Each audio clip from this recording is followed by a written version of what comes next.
You are listening to Faithless Brewing, a Magic the Gathering podcast for the Spike Rogue.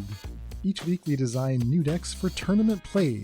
We put our creations to the test and share our findings on the air. Today we are joined by special guest Anthony Mannino to learn the art of winning with bad decks. We talk about Anthony's latest 5.0 creations, from Cabal Processors, Yawgnota, Braids Cabal Minion, and much more. That's all coming up on Faithless Brewing. Thanks for listening and enjoy the show.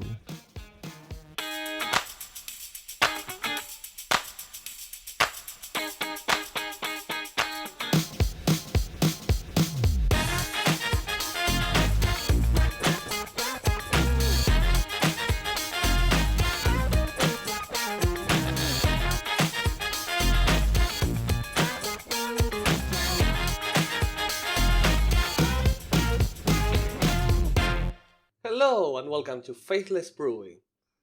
Tonight, our usual co-hosts are still nowhere to be found and Zack is still lost in the deep seas. However, I'm joined by our beautiful CEO, Daniel Shriver, alongside a very special guest. IPlayBadDecks, better known as IPlayBadDecks, because Anthony Mannino is not how he's known as. And how is it going, old friend? It's going good. Thank you guys for having me back on. It's a true honor and pleasure to try to steer you guys away from playing good Magic cards. That's always your intent. For anybody that doesn't know, I get daily PMs by Ant saying, Mord, I have a terrible idea. It's usually like one idea followed up by like 75 more and maybe one of them sticks, but that's all that counts. That's all that he cares about. But also, as I said before, our lovely CEO, also known as Miss Mord since last episode, is joining us. So, Kayran, how are you doing? Miss Mord. Not yet Mrs. Mord, but yes. Good to be here. Anthony, great to see you again. Thanks for coming back on the show. It's good to see all you fellas again. So you were last on the show, what was it, a few months ago? I think it was 3 or 4 months, around April. Oh, actually, it must have been longer than that, actually. Could it be January? You're making me check now. Why do you gotta be like this? I should have checked before we started. Sorry about this. It was end of May, I think. Or no. Wow, that was right. January. I was about to say, I was looking at my Crabvine results. Yeah, this was so long ago. I was sure it was like April. What the fuck did 8 months go by? Yeah, time is cruel to all of us. Like, it's been a few months, and by that I mean 8 months. My God. But the good news is you're still winning with Crabvine and with other stuff, and I'm excited to talk to you more about what you've been playing.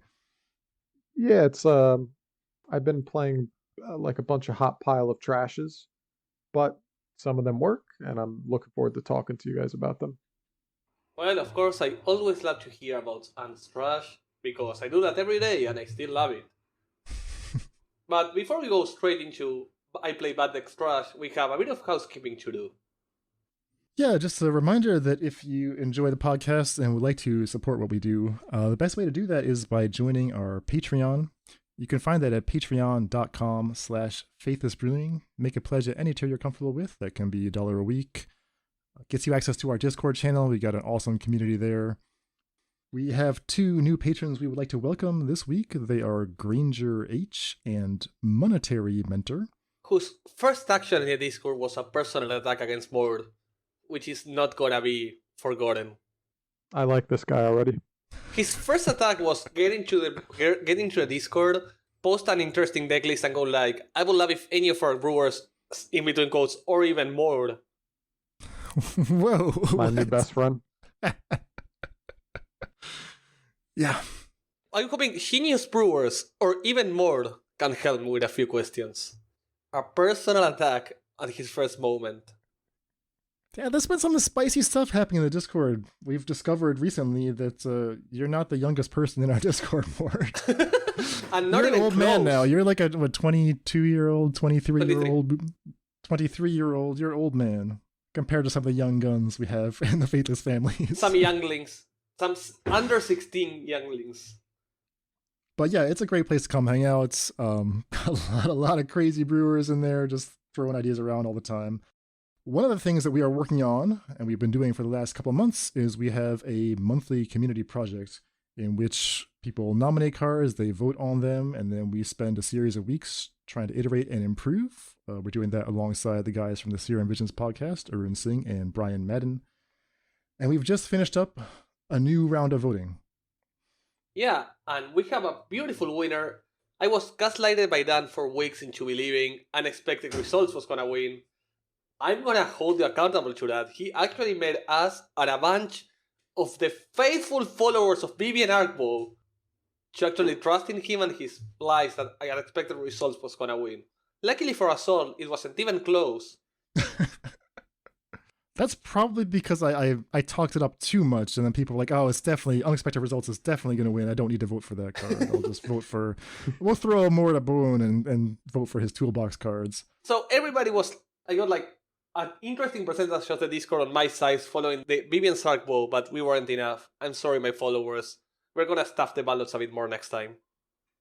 So just a quick recap of how the voting went. We had 16 cards on the ballot, just a huge number. And this was an awesome group of cards. I don't know what I would have chosen. There were too many good ones to choose from. The top 5, actually top 6, because of some ties, when all the votes were tallied.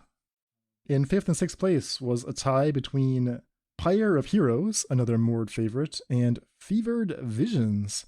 A card that, Mord, you didn't have that many nice things to say about it, but I was pleased to see that, among the Faithless Faithful, there's enough people who played that Fever Visions standard deck that were like, this is the card. I mean, that card, Fever Visions is so sweet.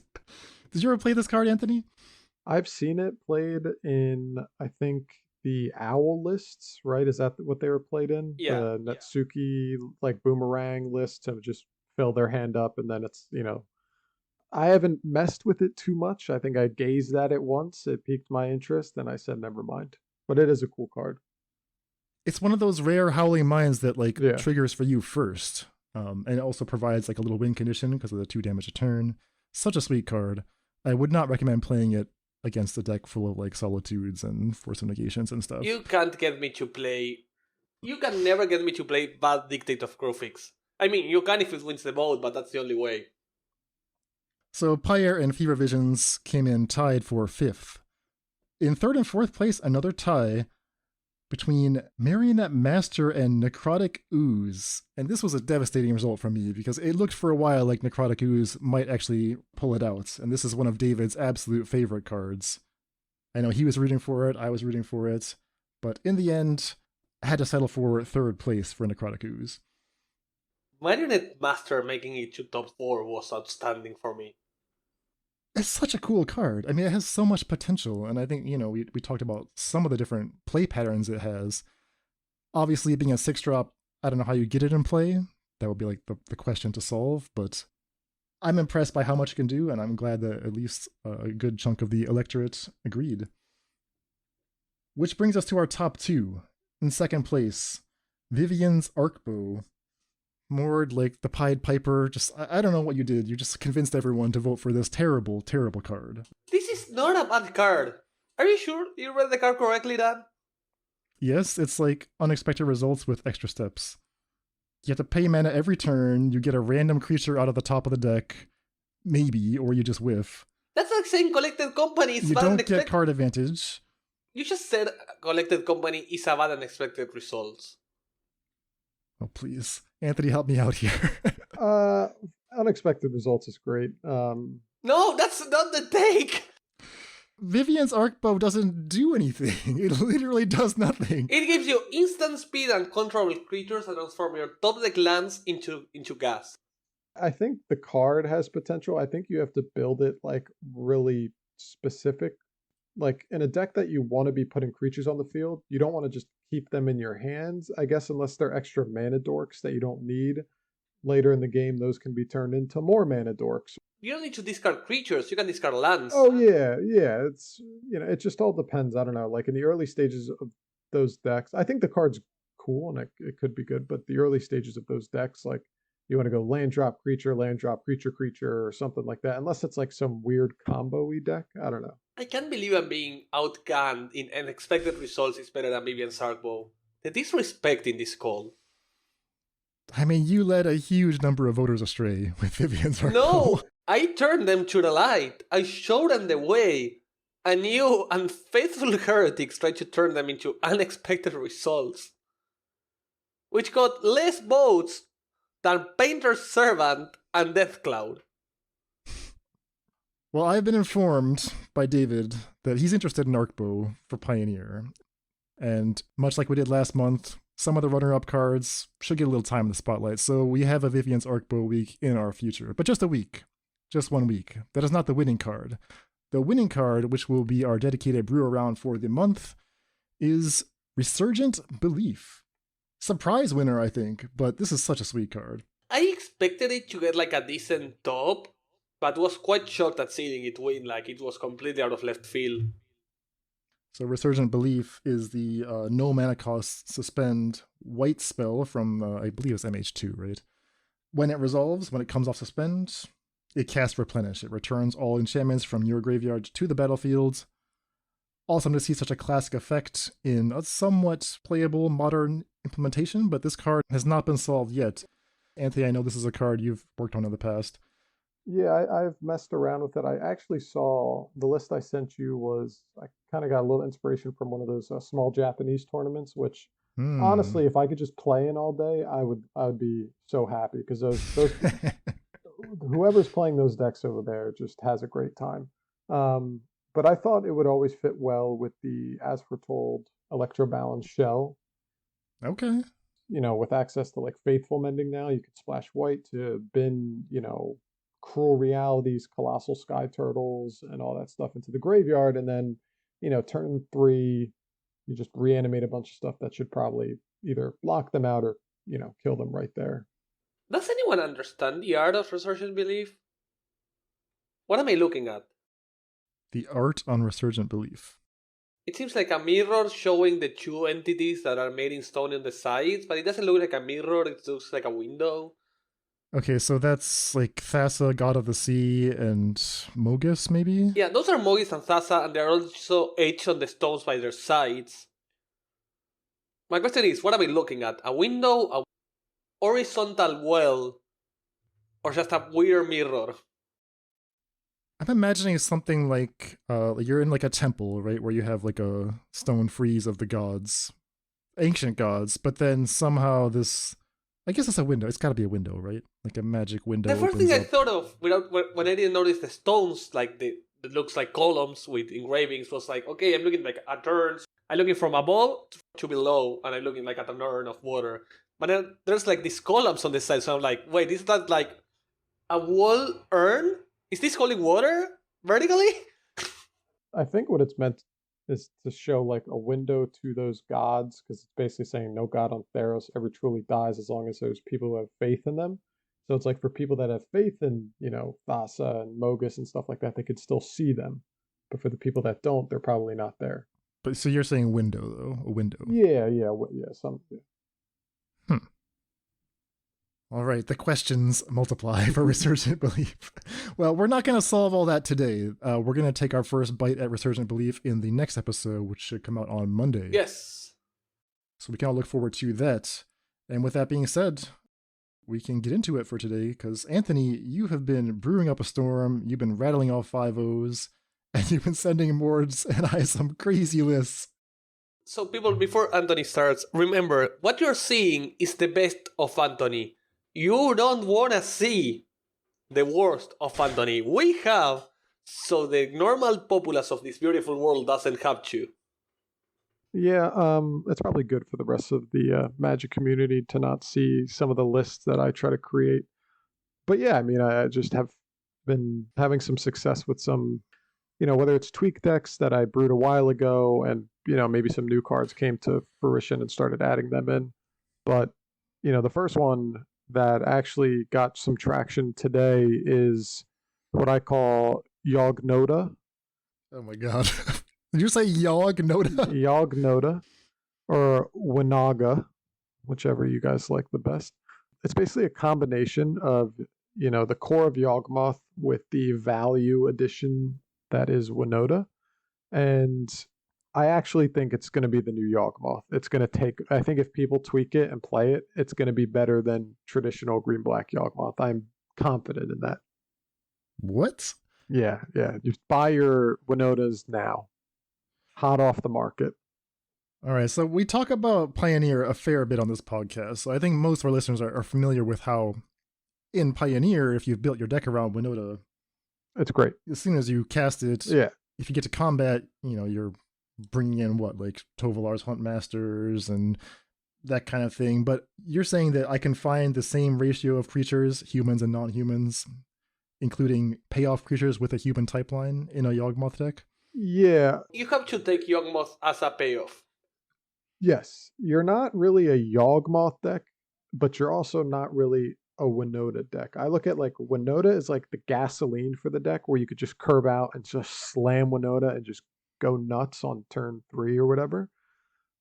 And then like you get the addition of Yawgmoth that is a hit off Yawgnota that can simply turn your birds and stuff into, drawing to keep refueling, or it's just a combo, you're dead.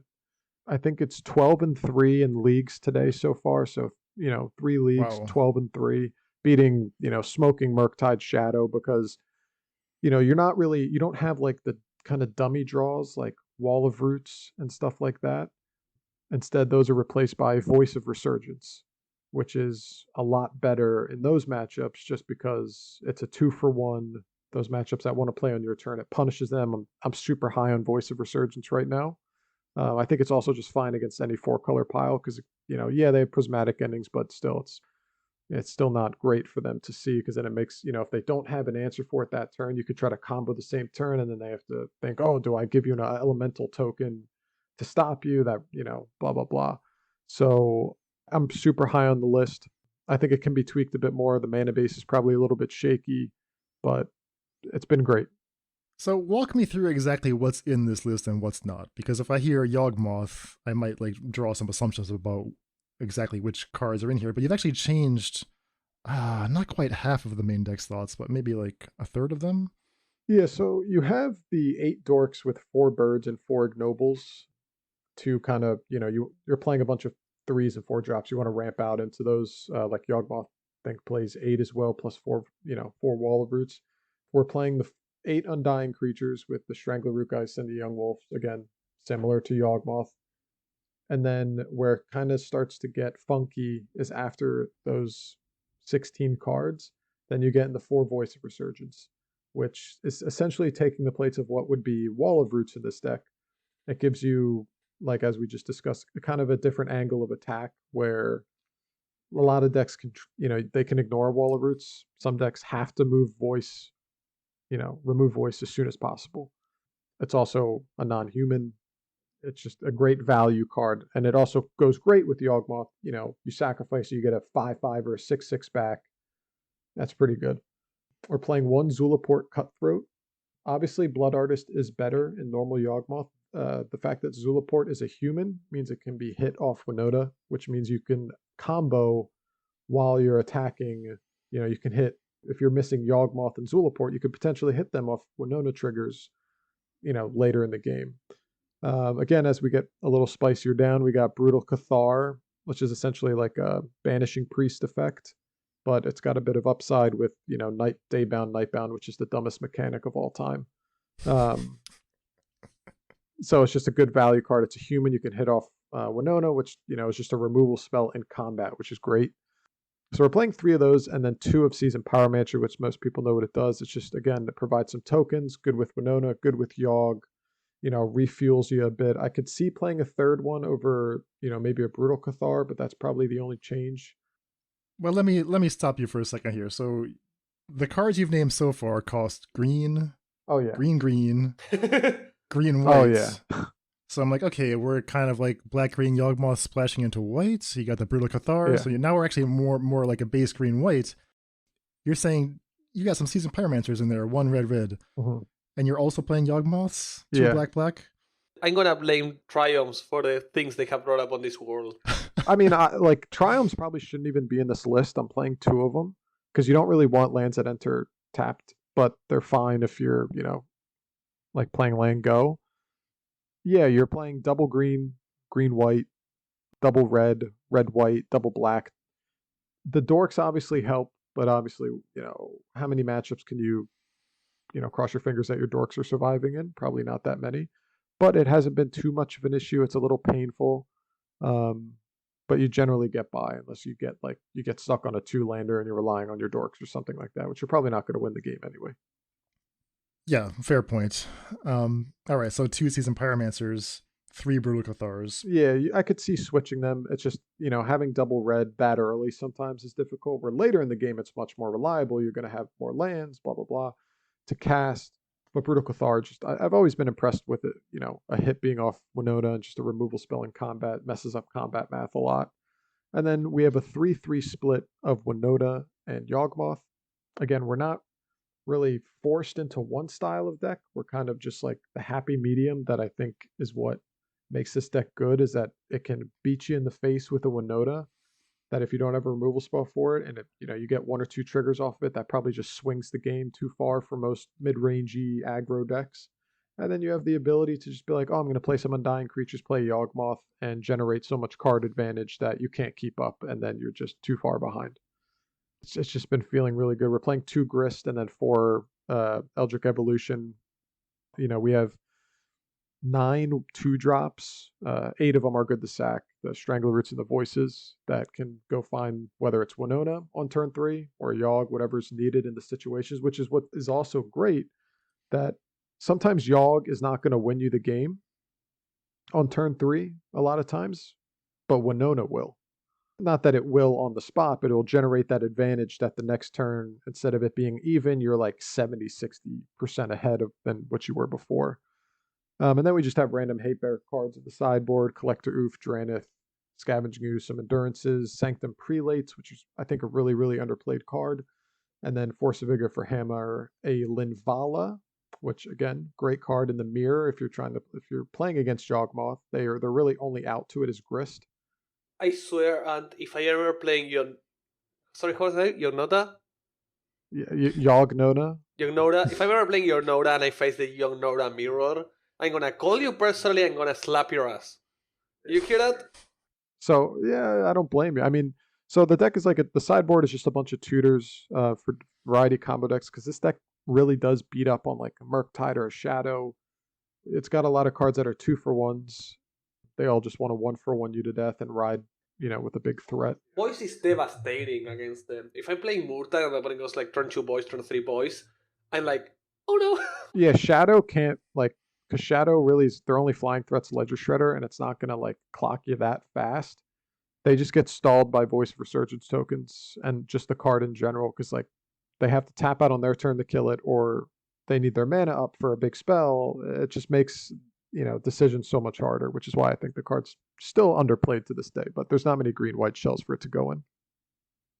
So we've lost some of the tutors. We no longer have Court of Calling, and we no longer have quite as many toolbox targets, although you did manage to keep the Zulaport Cutthroat for the Yawgmoth combo that way. Yeah, so if you look at Yawgmoth, they play 8 tutors, right? 4 Cord, 4 Evos, and 4 Yawg. So they're essentially playing 12 copies of Yawg. That math is correct in their list. And obviously we're only playing Eldritch Evolution, 3 Yawgmoth. So that's only 7 versus 12. But if you add in 3 Yawgnota to that, that's 10 versus 12, which is pretty close to having, the same number of cards, because each of them are good by themselves and they're good with everything else going on. So you can look at them as the same tutorable card in a way, just different scenarios. But we have essentially 10 copies, which is a little less than Yawg, so you lose a small smidge of consistency. But what you gain by playing Yawgnota is you don't fold as easily to a Rest in Peace. You don't have to find an answer to Graveyard Hate. To combo, you could just be like, okay, you're going to play Rest in Peace, I'm going to search up Yawgnota and just bash and get all these triggers, and, my board's much better now. Enjoy your Unlicensed Hearse or your Rest in Peace. I played against Murktide, and they had an Unlicensed Hearse the whole game, and I didn't even notice it. And I still had Yawgmoth on the field doing things. It just didn't matter. Yawgnota applied so much pressure, they didn't kill it right away. I think I got 1 combat in, and it just changed the whole game. So I want to ask about 2 card choices. The first one, because it's not as relevant, why Sanctum Prelate? For obviously it's good against combo matchups. It's good against Belcher randomly. A wide variety of use against Belcher, and I actually also boarded in against Murktide, because their only removal is really on 1. So if you just lock them out of bolts and unholy heats, you're basically just free. Okay. You don't have to worry about combat math at all. And it being a hit off Yawgnota is really like cheeky that like you can attack, trigger, and then like they can't respond. And you just put it on one, and then you just strand a decent amount of cards in their hand. So I've been pretty impressed with that. Okay, and secondly, Brutal Cathar on the main deck. Look at it as like a Skyclave apparition type of effect, but you can haste it into play with Yawgnota. Is it being a Yawgnota hit that much better for playing a much worse card? Yes. Oh, yes. I've messed around with like just Naya Yawgnota builds before, and I went from playing like 2 Brutal Cathar, realizing I'm like, oh, that's not bad, to 3 to 4, and I'm like, oh my, give me all the Brutal Cathars. Yeah, it looks underwhelming because, oh, they're going to kill it, they get their creature back and all that stuff. But like, the more you play with it, the more impressed I think you would see it. Okay. Yeah, I mean, Brutal Cathar in Pioneer is one of the 2 cards that just put Yawgnota over the top. Before, they would resolve Yawgnota and trigger it a few times on their best draws and then get a big battlefield, but you could still just flip your thing on the ice and kill them the next turn. And Brutal Cathar is just like so punishing. It also answers Murktide. Okay. Which, Skyclave can't do. We're not playing removal spells. Like, we have essentially 5 ways to remove a Murktide with Grist and Brutal Cathar, and I'm not counting Yawgmoth, obviously. Alright, good. Yeah, I would say you're like a little light on humans for Yawgnota to hit, but I guess if what you're hitting is something that's so important to the plan. Yeah, I mean, we don't have, too many. We have 4, less. I think we have less than 10. It's a bit more than 10 because Yawgnota hits itself as an attacker. That's true. So it's not, yeah. So I think it was 13. I was doing the math a few minutes ago. You're looking at the top 6, so your odds aren't like horrible to find one. And really, all you need is like 1 or 2 triggers off Yawgnota, and you're gonna hit like all the humans are good. Like Brutal Cathar is a removal spell. Seasoned Pyromancer is drawing you more cards. You hit Yawgmoth, you're probably not losing. I think earlier on turn 3, I had Yawgnota and Yawgmoth out versus their like nothing against Shadow, because like I just shot my board down to kill their DRCs or whatever, and it was just like how are they going to come back from that? So yeah, you don't have as many human hits as most Yawgnota builds do, but we also like a lot of Yawgnota builds. They have to play those 5-6 mana humans that generate a lot of value, and sometimes like they just stink in your hand. This deck's not playing any of those. It's not playing like the big haymaker humans, like Geist Honored Monk, I think is the 5 mana one. Mm-hmm. Your hits that are all powerful are also, castable. They're 4 CMCs. They can be tutored by evolution and all that stuff. So they're not as dead if you have them in your hand, obviously. Oh, I was gonna say, the odds of hitting are less than 80%, so 1 in 5 Yawgnota triggers is a miss, which is quite a high number. And just going up to 16 hits would lessen that to like almost to 87%, so it's like closer to 1 in 10. So I still think that's fine. Again, you're not looking to like go bonkers with Yawgnota like Yawgnota does in Pioneer. You're just looking to get like 1 or 2 activations in, and that's like just such a good value card for what you're trying to do, which is like just overwhelm them on board and then be like, oh, I can just combo kill you with Yawgmoth, or I have too big of a board presence now, I'm just going to crack back next turn. I think the biggest problem is like once you attack with 2 creatures, you're pretty like every 2 attacks with 2 creatures, you're missing 1 trigger. Like you're only getting 1 resolving, which is a reasonably low number of misses. Like only adding 2-3 humans would change that. I'm just wondering, are there any humans that could fit in the deck? Yeah, that's interesting. I've looked at Yawgmoth and Yawgnota list to see like there's some like okay ones. I'm just not sure what you can cut. You can get Hapatra in there if you want. Well, Hapatra is a human and would help. Like I wouldn't cut any of the like you can't cut the Geist Wolves. The dorks are probably the voices. And then the rest of your cards are humans. Like you could cut like a Grist for like, another human, like another Seasoned Pyro or another value human, like maybe a Renegade Rallier or something like that. Yeah, just adding 2 or 3, like every human you add increases the percentage by like 3-4%, which is a pretty reasonable difference. Yeah, if you start to notice it, you could probably shave a Grist, or if you're not a big fan of Grist, I do love that somehow this is one of the few combo decks in between quotes that post-cyborg has a higher hit chance. Yes, yeah. All your sideboard hits, All humans. besides endurance and Linvala, are humans and oof, I guess. So you are bringing in more hits, which is good because if you just slam a Yawgnota early against a combo deck, you can dig a lot harder for your prelates and stuff like that.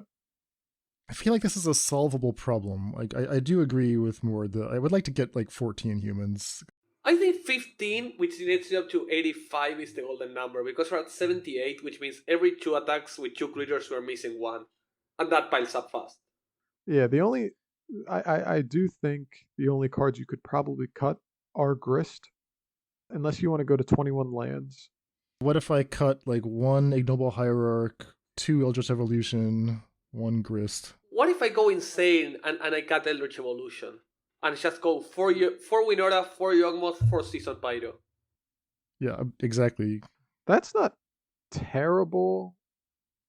Evolution just giving you like extra copy. Obviously, if you're adding the 4th Winona and 4th Yawg, it would probably be worth testing. I'll say that.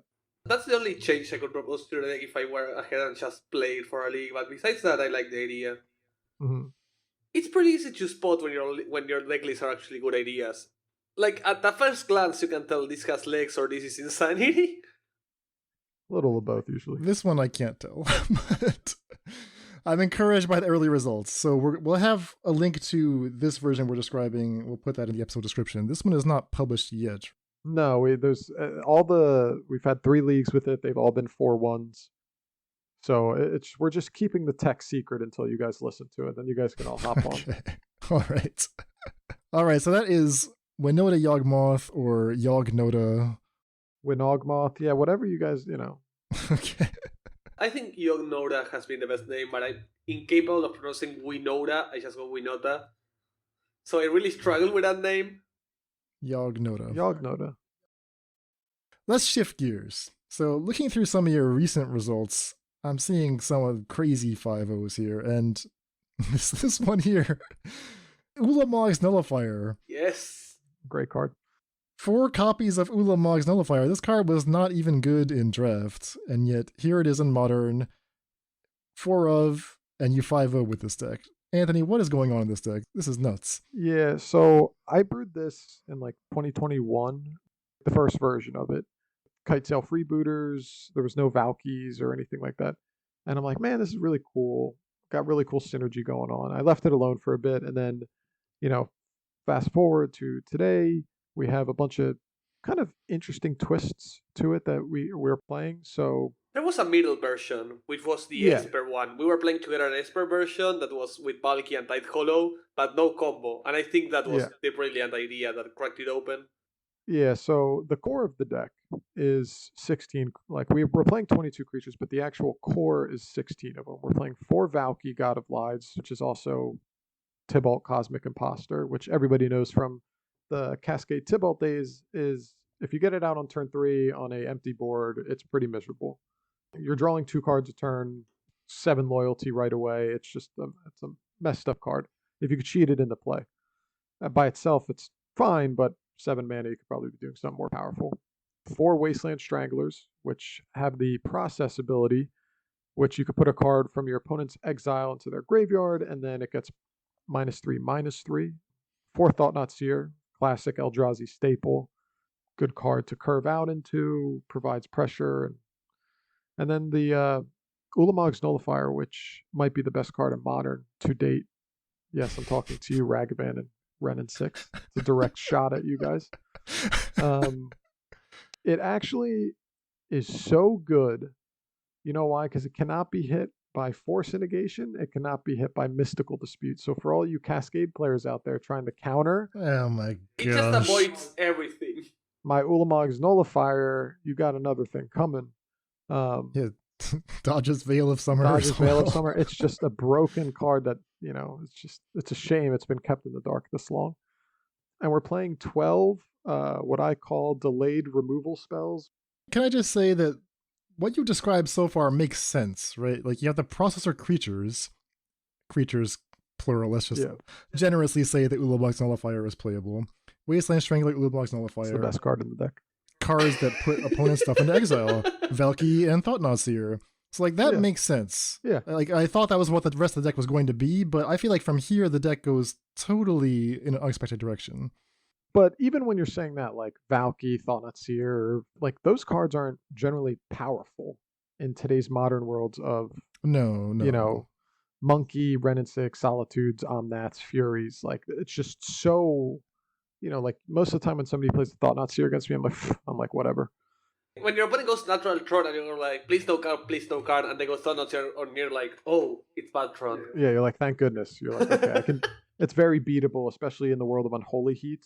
Yeah. Yeah, it's not as great. But, the deck as a whole synergizes really well. So we play these 12, I want to call them like delayed removal spells, or just kind of like, you could call them timeout spells. We were just saying, hey, give me a second. Like hold tight. So you're playing 4 Suspend, which just is exile a creature and put 2 Suspend counters on it, which can buy you 2 turns. 4 Delay, which does the same thing as a Suspend, but as a counter target spell, they get 3 Suspend counters. And then 4 Release to the Winds, which can exile any non-land permanent, and then for as long as it remains exiled, you could cast it without paying its mana cost. So those cards aren't necessarily good by themselves, but with this deck, they provide a lot of interesting synergies. The delay and suspend combo with the processors, like sometimes there's been matches where I've gone like on the draw, suspend your 1-drop, they play a 2-drop, with Eldrazi Temple, I play Wasteland Strangler, kill their 2-drop, and then that just feels really good. You're like, okay, like, I'm pretty ahead right there, just took out their 1 and 2-drop. I have a creature on board now as well. With the Ulamog's Nullifier, you can suspend a creature. Maybe they have a card in exile already from a previous spell, and then you can Nullifier the spell that's delayed with the counters on it, put it into the graveyard, and counter their spell. So and you have a creature on board, so it's another 2 for 1. We were playing against Amulet, and we had suspended a Titan, and we were like, please cast a spell, because we had Ulamog Nullifier, and that Titan was about to come off suspend. And we were like, cast something, put something in the stack. We need to get that Titan into the graveyard. The best I've done with Ulamog's Nullifier is I played against Rhinos. They had 2 Crashing Footfalls suspended, like, they paid the mana for them, and then they cast a Cascade card. So I played Ulamog's Nullifier. I put the 2 suspended Crashing Footfalls into the graveyard and counter their last Crashing Footfalls. It was like a 4 for 1. It's like a 12 for 1 if you count the creatures that would have came down. It was like a thing of like that should be hung in the Magic, Hall of Fame, I feel like. Oh my gosh. So we're playing those like weird delaying cards that, you basically want to say timeout, play these another time. I can't deal with those right now. We're playing 4 Relic in the main board to put cards in exile. And it, right now it's a pretty solid card. It messes with Wrenn and Six. It messes with Living End. Any deck that, DRC, it's just really annoying for some decks that aren't necessarily graveyard decks, like a Living End, but like a Murktide, a Yawgmoth, those type of decks, it can really slow them down. And then we kind of get into our backup combo plan with 3 Oracle and 3 Inverter of Truths, which is kind of what put the deck kind of over the top.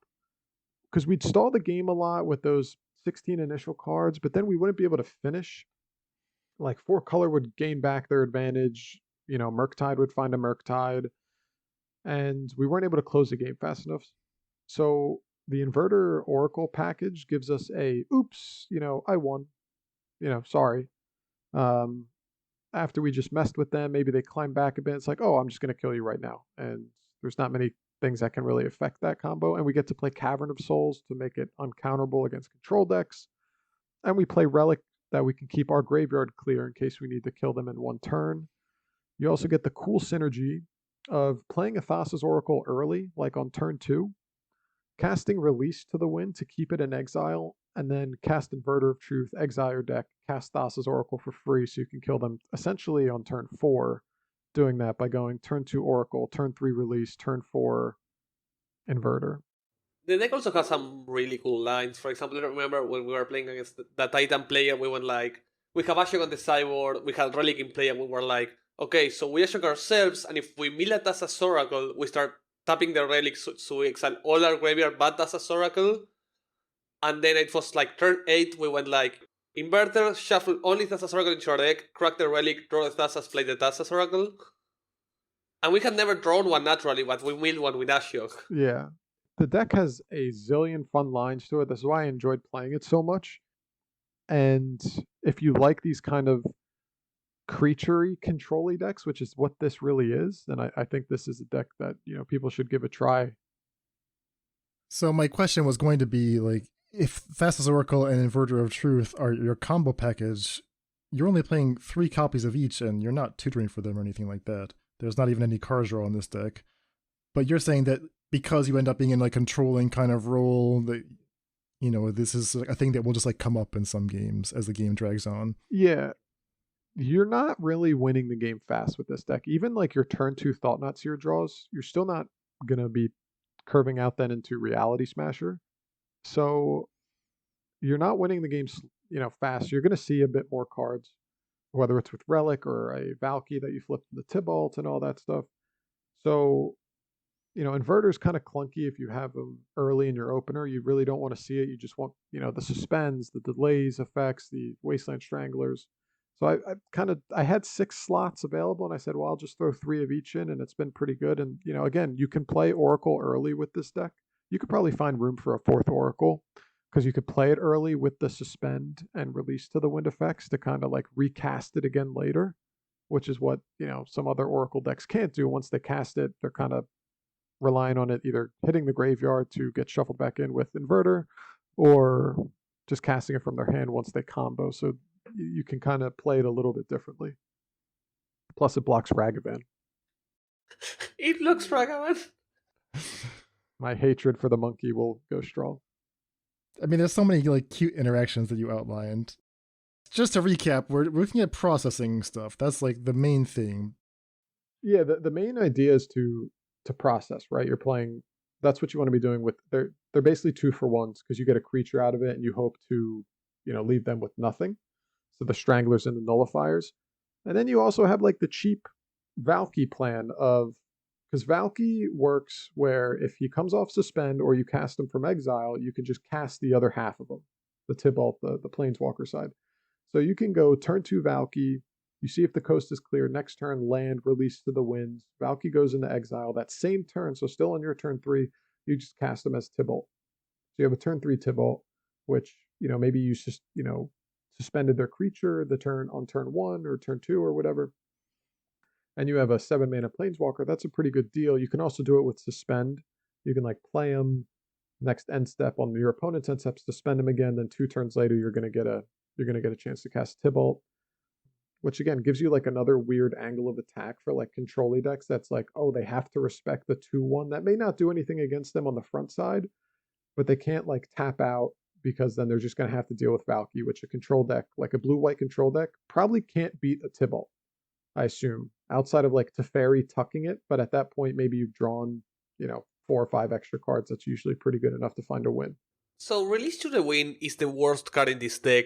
Yes. And I'm going to explain what it does because I'm sure a lot of people never even seen it. It's a 3-mana instant that says exile target non-land permanent. For as long as it remains in exile, the owner of that card may cast it without paying its mana cost. So A, it respects time restrictions, and B, it casts it for free. So this card has 2 uses in this deck. As Ancha said, it's an amazing way to flip Tybalt, as to say that. And B, you can just play this on your opponent's end step, exile any non-land permanent, untap, play a Wasteland Strangler, and process the thing you just exiled. Because your opponent cannot cast it as long as it's not their main phase, if it's a permanent. Yeah, and another cool thing to do with Release is to release to the wind your own Ulamog's Nullifier, because it has Flash. If you can do it on their turn, you could flash it back in and counter a spell that you needed to counter. Like it almost acts as like, you know, a 50% counter spell if you have a Nullifier already on the field and there's already 2 cards in exile, which most of the time there is with relics and so on and so forth. We should mention that you're playing 4 Eldrazi Temple, which is one of the most busted cards that currently sees no play whatsoever.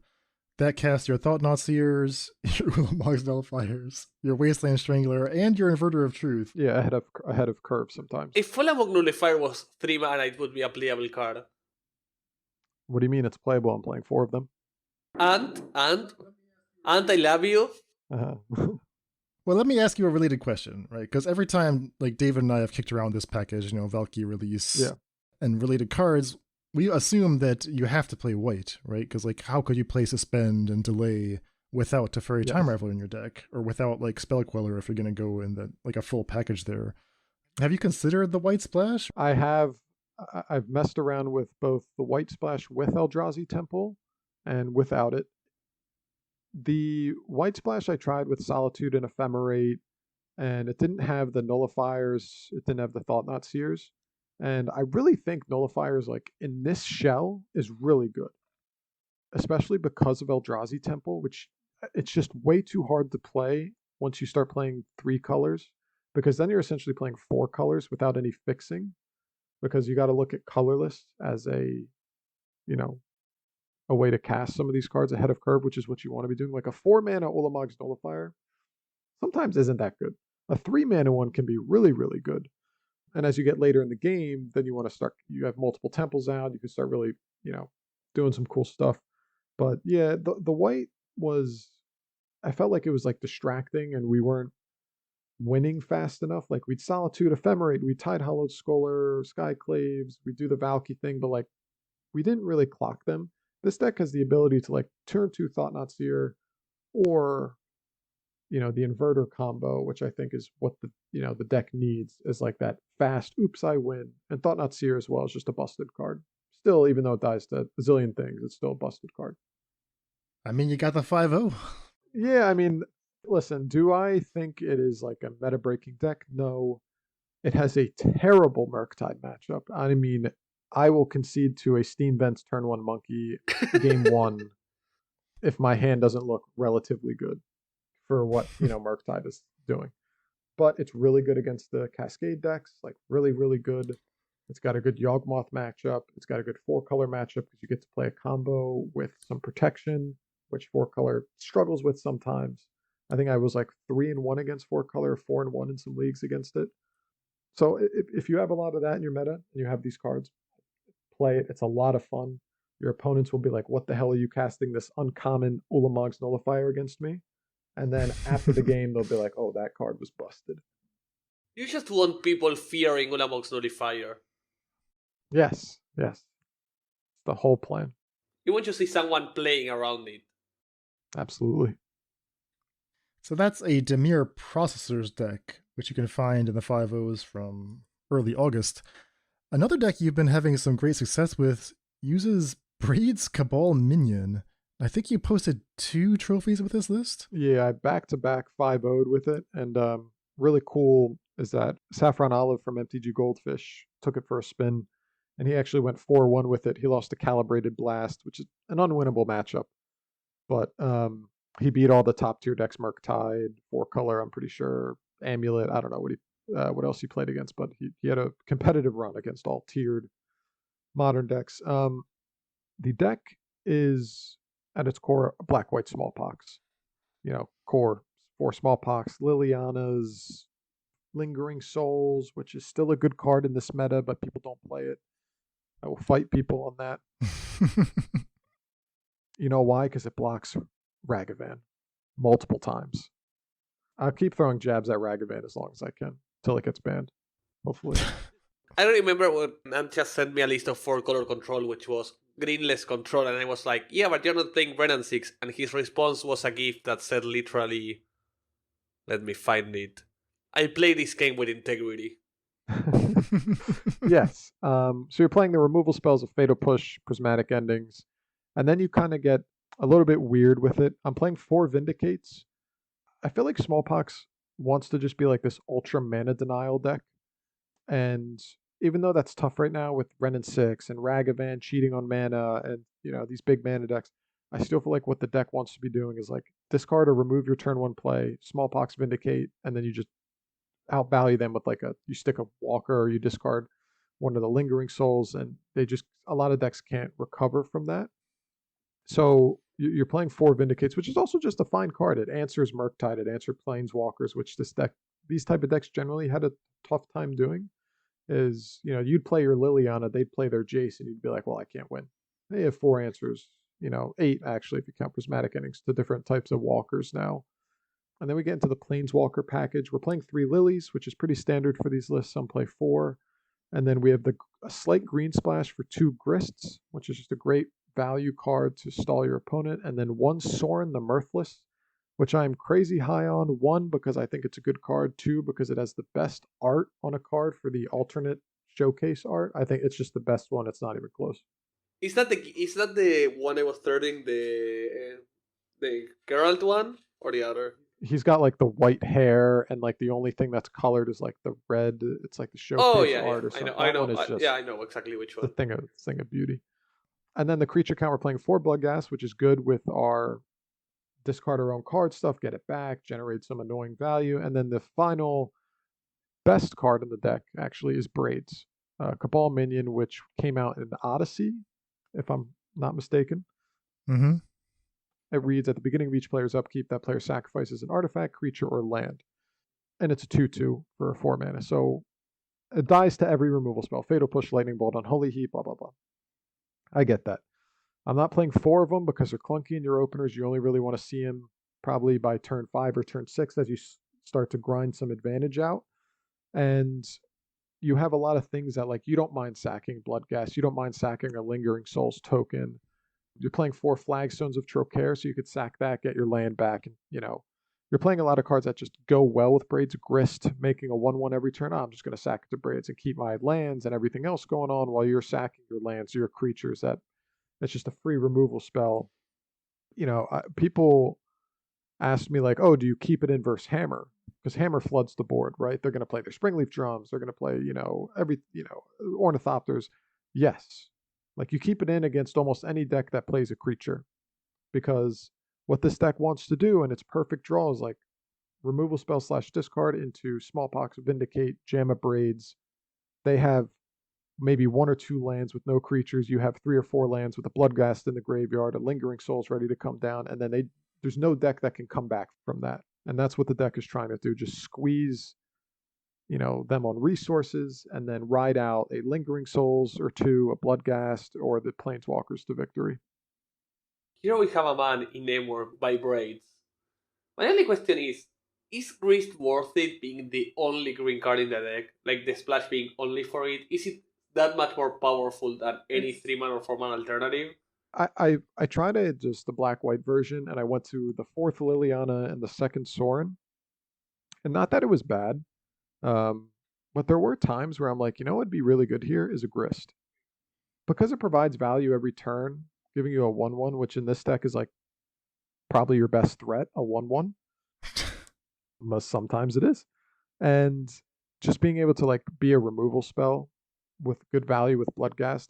I came back to the green splash and was like, okay, like Grist is better than the red splash where you could play Obnixilis, but Grist I just found was overall better into what the deck was trying to do, is generate like this incremental value, and then you just play this miserable game of Magic where you're beating them down with like 1 Lingering Souls token as you're in top deck mode. We should mention that Smallpox decks will almost always be accompanied by like a very specific lands package. Flagstones of Trocaire is your most important land, but because that's a white land, you also need Urborg to let that cast the black for Smallpox, and you often find the black-white filter land, Fetid Heath. Now, Flagstones gets any planes, so you can just splash off a Triome. Yeah. And I see you have the Yawgnota Triome here. Yeah, so I'm only playing 3 hits off Flagstones, which I think after some slight changes to these lists, I played the 3rd Godless Shrine or something like that. But yeah, overall, Flagstones and Smallpox are, match made in heaven when you can, like, the ultimate goal is to just go like Urborg turn 1, discard, Smallpox turn 2 with Flagstones, get your land back, next turn play Liliana, and they're just like, oh, I have 1 land and 3 cards in hand now. So question for you, Anthony, like, these cards in this Smallpox deck have been available for a while, and you just don't see this style very often. What's the secret? Is it that people just underestimated the power of spot removal? I mean, look at the top decks right now. Murktide is probably top 2 or 3. 4 color is up there, obviously. And then you could throw in one of the Cascade decks and Hammer probably. Or probably in that top 4. I could be missing one. Yawgmoth you could throw in there, and so on and so forth. I feel like 1-for-1 removal isn't bad as long as it's just like pretty widespread. Like Vindicate being an answer to anything is useful in a lot of matchups, especially if you're on the play with this deck and you have that Smallpox play into like Vindicate your other land. That will just win you the game.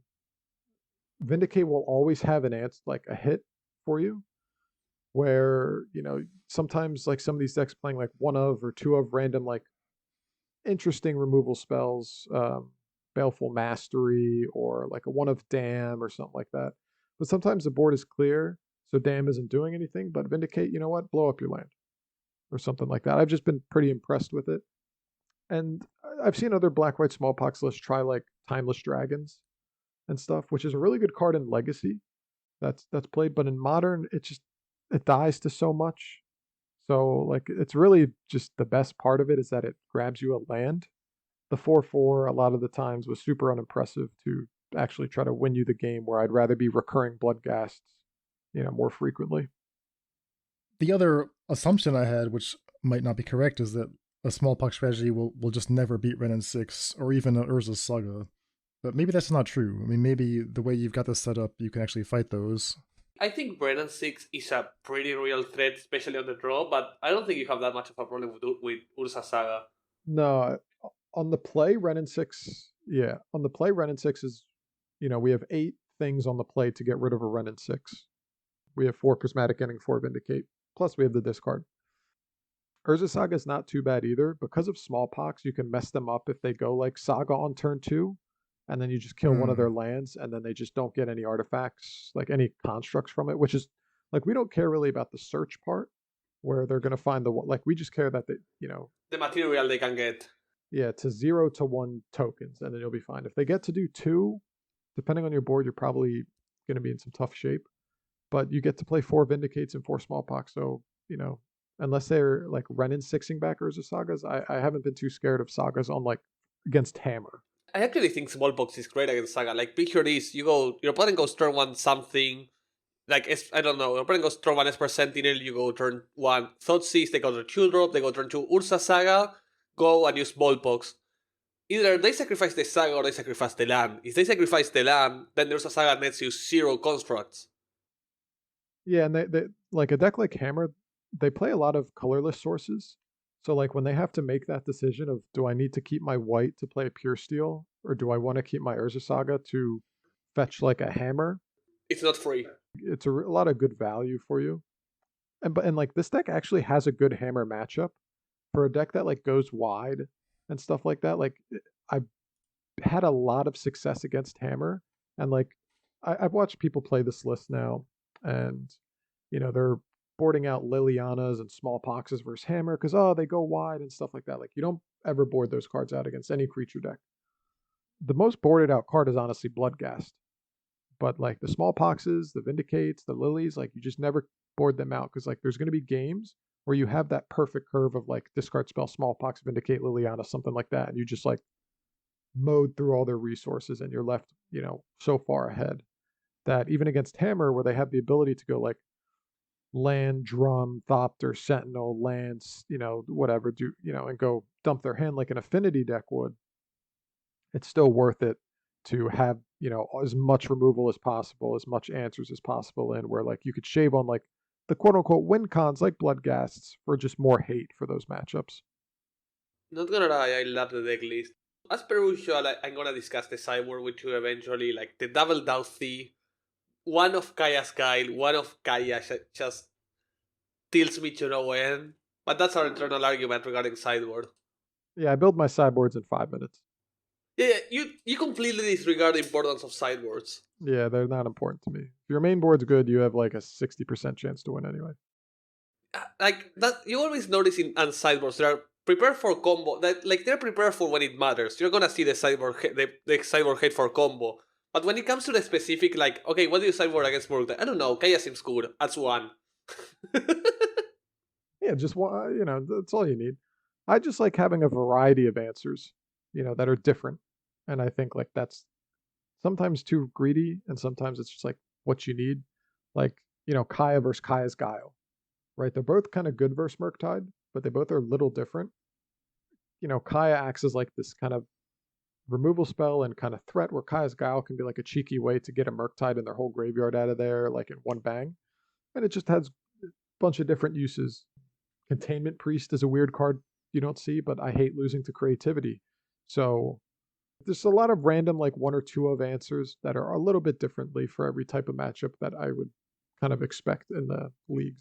Literally on stream today, I was discussing exactly that. I was like, I hate losing to creativity, and someone was like, just add three Containment Priest to your sideboard, you're gonna be fine.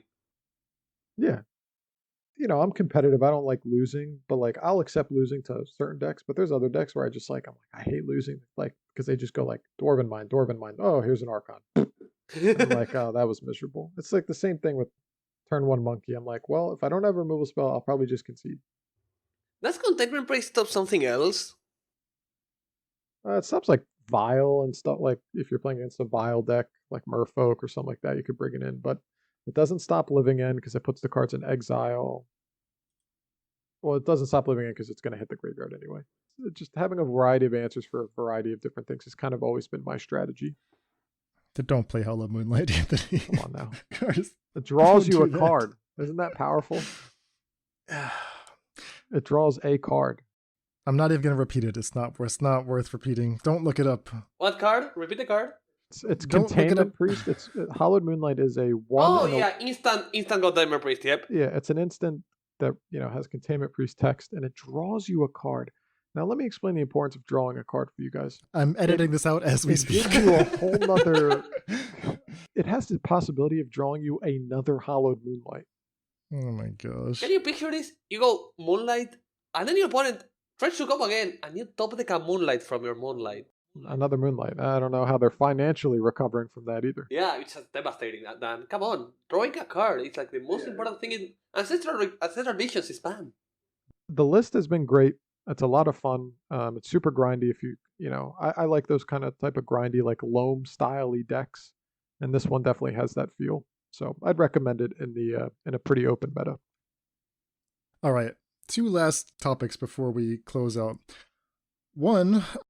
You've been having success with a bunch of different stuff lately, and in the last couple months, I mean, you've 5-0 with an Affinity deck that was like 8 casts, Thought Monitor, but splashing into white for Michiko's Reign of Truth. You also had a Kethis combo deck in Modern, where you'd taken elements of like the now banned Kethis combo with like Kethis, Emery, Mox Amber, merge that with Underworld Breach, Grinding Station, into like a multi-pronged combo assault, and you 5-0 with both of those lists, and we talked about them a little bit on this podcast, at least as we understood them, but I'm curious if you've had any follow-up thoughts on those decks. The Michiko Affinity list, Jim Davis actually took it for a spin, like my exact 75, and he went 4-1 with it. The only thing I'd really change is probably shaving down on the Consulate Dreadnoughts, as they're pretty good with the deck, but I don't think 4 of is probably needed. You could probably get away with paying like 2 or 3 for like maybe some Urza Saga's targets.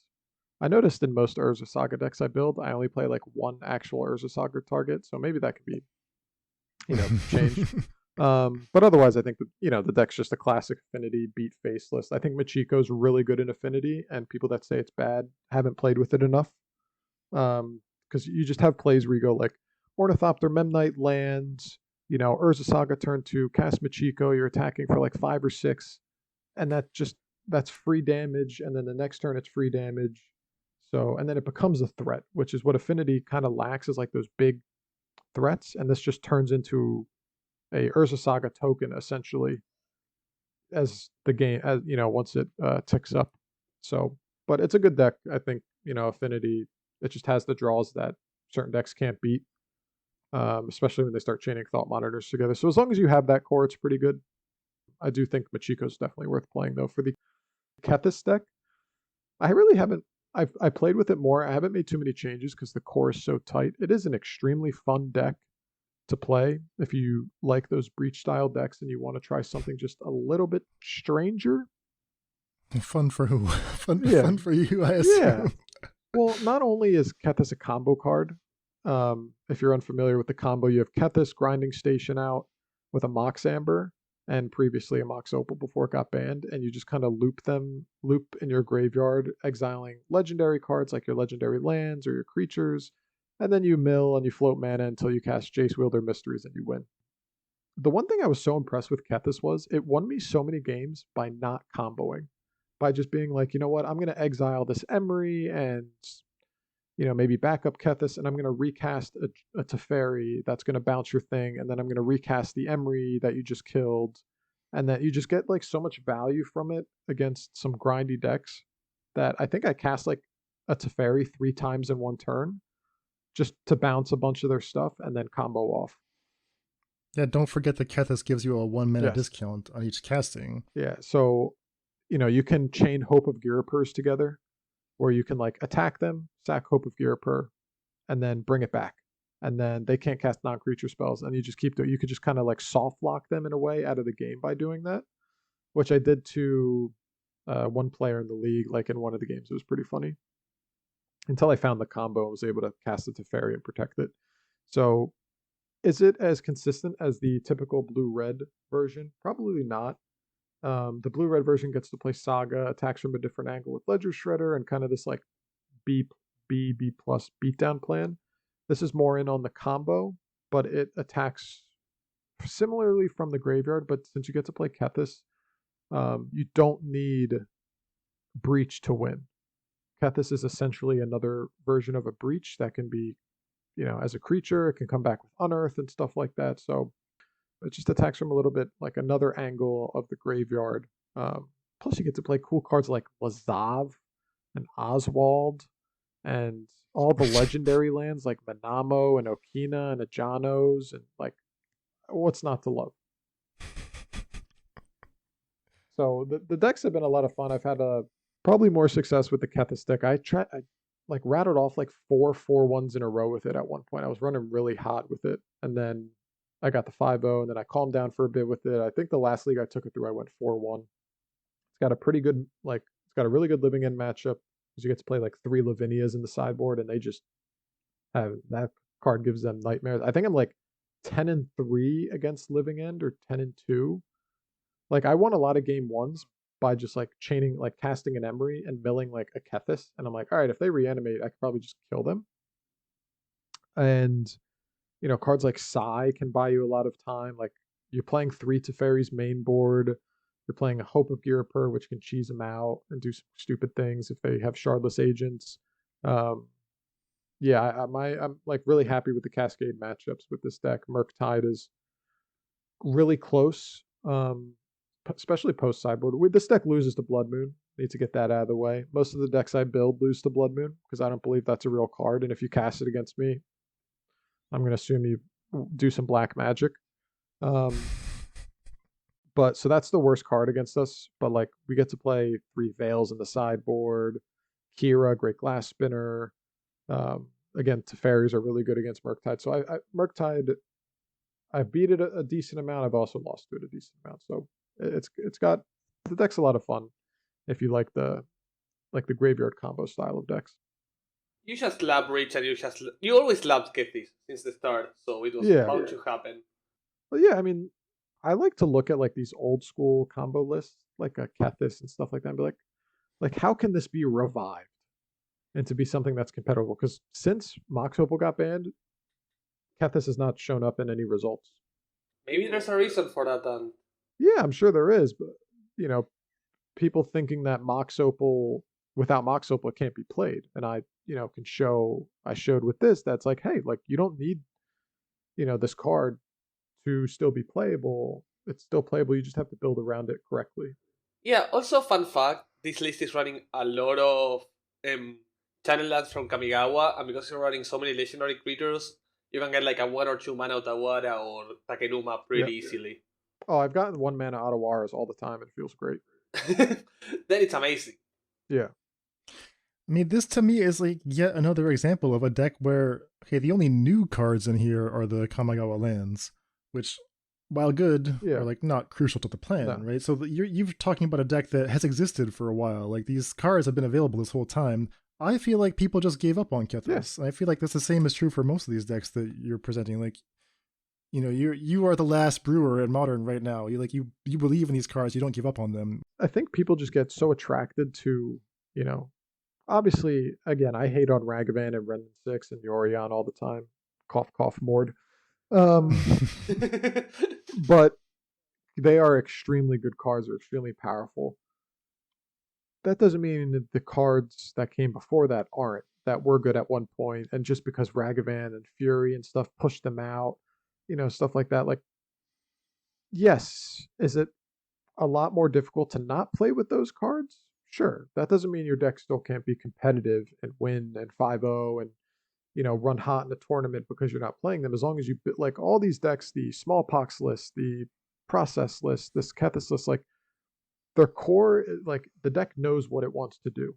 There's no like second guessing. It's like, oh, okay, like, you know, the Process list is like it's playing a lot of 4-ofs. It's all in on this crazy, you know, processing strategy that you know, you're trying to control the game with. The Smallpox list is playing like Superman and Denial with 4 Vindicates, 4 Smallpox, Braids, and all that stuff. This list is all in on the combo. It's not messing around with Saga or Ledger Shredder or DRC. It's just saying, I'm going to try to combo kill you as fast as possible with different just different avenues of attack. So there's a lot of cards out there, whether it's a Kethis or an Ulamog's Nullifier, that are still underplayed. They just either haven't found the right home, or their home was 6 years ago, but nobody went back and revisited and said, hey, is this doable? Can we make this work? Kethis, we can argue Kethis is underplayed. We can talk about a lot of cards that are underplayed. Ulamog Nullifier is played the perfect amount of play, which is a single 5-0 by a great player with a great brew, and that's the last play you should ever see. It's going to be a Modern all-star soon, trust me. I mean, I trust you can get results with it. One final question then. So the last time you were on the cast, Anthony, we were talking about Sultai Crabvine. We did a big deep dive on the archetype because you've been having a lot of success and you sent me your list. I picked it up and like also was having a great time playing it. It's been, 8 months now? Mm-hmm. In the intervening time, Lurrus has been banned. The metagame has shifted somewhat. I still like the deck. I mean, I have a couple RCQs this weekend. I'm planning to take Crabvine, but I don't understand anymore like how I should be building the last flex slots and the sideboard. I'll specifically say that without the certainty of Lurrus, like I just don't know what kind of graveyard hate the opponent is going to bring, right? Like it's kind of annoying to me that Unlicensed Hearse has actually been adopted in Modern. Yeah. I thought that would just stay in Pioneer safely, but like now, is it Murktide is bringing that in, and some like random decks will play Leyline of the Void very commonly, where you'd almost never see that in the Lurrus days. Yeah. So I think the last time I played Crabvine was in the Challenge in June, and I went 6-1. And I played my exact same 75 that I've been playing. I have not changed one card. My mana hasn't changed, although it probably should, as we discussed last time. But looking at the Modern metagame now, I actually went through a league, and I think I 4-1'd, and I dropped the Prismatic Endings and the main board Godless Shrine for another blue source and 3 Brazen Borrowers. I think Brazen Borrower, because I realized like Prismatic Ending was in there for Sanctifier mainly, right? Just a hard answer to Sanctifier. And I realized that, you know, we really only want like, we're really winning the games on what, like turn 2, turn 3. That's when like all of our, you know, we're having those big explosive turns. The rest of the game, we're probably, you know, it's either win more or we're trying to climb back. If we're not winning on those two, you know, turns 2 and 3, where we're trying to get out those early Vengevines. No one is running Sanctifiers nowadays. No, I know that's so, but you know, before when Lurrus was around, Sanctifier was everywhere. Yeah.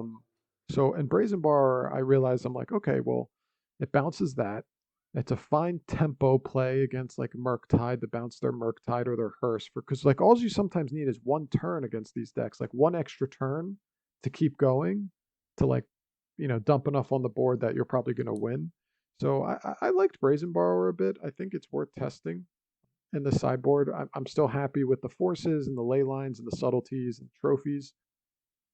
But again, Brazen Borrow, again, just being like a beater, a 3/1 beater in the air in some matchups might still be pretty good. It's also a creature you can cast from exile for Vengevine if that ever comes up. So that like changes wise to the sideboard, that's the only thing I've experimented with. Again, my main board 60 hasn't changed at all. I could see playing the 4th Nargamoeba over the 4th Rotting Rats, like switch those numbers. But besides that, Rotting Rats is still one of the top best cards in Modern. And, you know, Otherworldly Gaze is a busted Magic card. No arguments on that. But yeah, the Brazen Borrower, that's so unintuitive to me. Because, like, that to me doesn't actually solve any permanence, right? It just bounces. Yeah. It just buys time. But you're saying that maybe that's all I need. Yeah, like, you know, when you're against Murktide, which is a favorable matchup, even with Hearst, I still think it's favorable. When you're sideboarding against them, you know, let's just say they go turn 2 Hearst. Against these Murktide strategies, you want to set up for one big combo turn, I think, 1 or 2, whether it's with a Gaze and then a set, like you cast a Gaze to set up for the following turn or whatever. You want to have like the Hedron Crab double fetch land or Hedron Crab fetch land plus another creature coming down and to just explode as much that turn. Because once Murktide gets into the late game, you're probably not winning. They have too much value at that point. If you're going to turns like 13 or 14 against Murktide, you're probably not in the best position unless you're just all drawing lands, I guess. So Brazen Borrower, I felt like just buying you maybe that extra turn is really all you need in those matchups. Like the matchups where you want to be fast, Tron, like any matchup that would board in like Relic, I wouldn't board in Brazen Borrower because Relic can just be cracked. You're not really slowing them down too much. But like a matchup like with Hearst, 2 mana, it's good against Leyline of the Void, obviously. It also doesn't give them a land, which came up multiple times when I was playing against Creativity, that the Assassin, it's the only deck I lost to in the challenge, was that my Assassin's Trophy gave them an extra land for them to cast Archon faster, or Creativity into Archon faster. And if that was a Brazen Borrower, I probably would have won, because it's the same mana, I wouldn't have given them a land, and that buys me that 1 extra turn to keep providing pressure, because I ended up trophying the ley line that gave them a land. They got Archon faster, and I lost, and they had like 6 life. I think it's worth testing. I mean, obviously, there's other flex spots you can play, like Nature's Claim, and so on and so forth. But I think Brazen Borrower's utility is pretty good, at least as like a 2 of, maybe not 3 of to the extreme, but worth testing.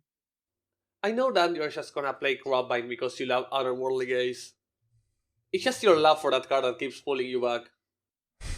Yes. Also, I don't feel like there's a lot of ley lines out there right now. Most people are on Endurance. This deck can recover from an Endurance because we're playing, you know, cards like Hedron Crab and Gaze where we can like just reset and try to keep going. There's not a lot of leyline in the tier 1 meta. It's the random decks where you just have to like you fear like what's coming out of the sideboard in game 2 because you just have no idea now, because there's so many different graveyard hate cards with leyline coming back into the meta and with Hearst being in any deck potentially. Like I was playing against a Murktide player and they brought in like 4 different graveyard hate pieces somehow. They played all of them. They played Soul Guide Lantern, Hearst, Relic. Well, those players... And like a Tormod script or something like that. Those players are clearly not to be trifled with. But against, like you said, the stock list, you know what to expect. You know, hey, Hammer's not boarding leyline. Yeah. Again, it just goes back to, if you don't know, you probably have a decent amount of catch-all answers at your disposal, whether you want a trophy, depending on the matchup, or that, you know, a Brazen Borrower effect where, again, all you might need is 1 or 2 turns. And if you do it on their end step, that buys you, you know, maybe all the time you need. Maybe it's not even worth them recasting because they have to add a threat to the battlefield rather than deploy a Hearst again, which is not providing them any value. So that's kind of how I look at it, whether it's right or wrong. All right. Well, I will perhaps add some borrowers to my sideboard, Yeah. and you know, I'll let you guys know how the tournaments went. And if they do poorly, you know, this conversation never happened. But if you beat somebody down with a 3/1 Brazen Borrower for the championship win, then It's all Ant, and if it sucks, Ant never appeared. Yeah. This conversation never existed, and I'm gonna abide by that. Wasn't me. It wasn't him. You know what? I think it was David that told you about the Race and Bar War. All right.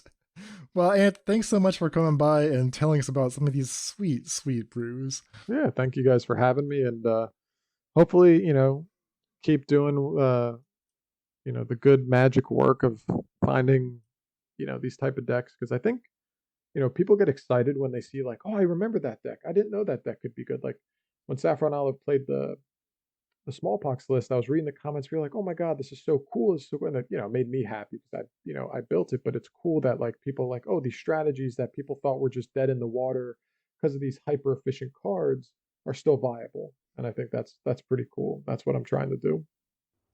Yeah, people just love the feeling of seeing their favorite cards get real value. Yeah, that's what that's my job to the people, is make their bad cards somewhat playable.